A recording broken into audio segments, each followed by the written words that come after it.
ইয়া একটা জিনিস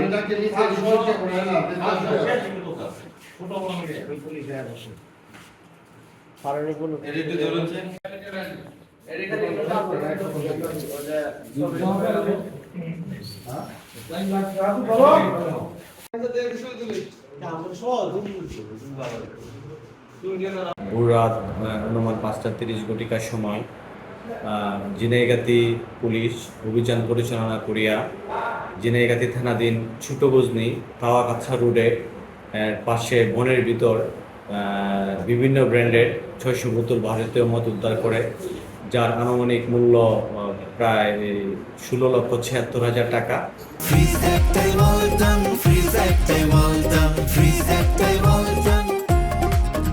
উক্ত ঘটনায় জড়িত আসামিদের গ্রেপ্তারের চেষ্টা অব্যাহত আছে। আইনগত ব্যবস্থা প্রক্রিয়াধীন। ধন্যবাদ।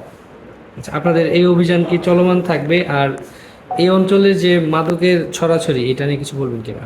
আমরা সর্বাত্মক চেষ্টা করতেছি মাদক একেবারে নির্মূল করার জন্য। আমাদের মাননীয় পুলিশ সুপার মহোদয় সার্বিক দিক নির্দেশনা আমরা কাজ করতেছি। আমরা চেষ্টা করবো মাদক মুক্ত করতে। অভিযান সর্বক্ষণিক অব্যাহত থাকবে। এখন পর্যন্ত কি কাউকে শনাক্ত করতে পারছেন কিনা এরকম? আমরা তদন্ত সাপেক্ষে আমরা ব্যবস্থা নিচ্ছি। আচ্ছা।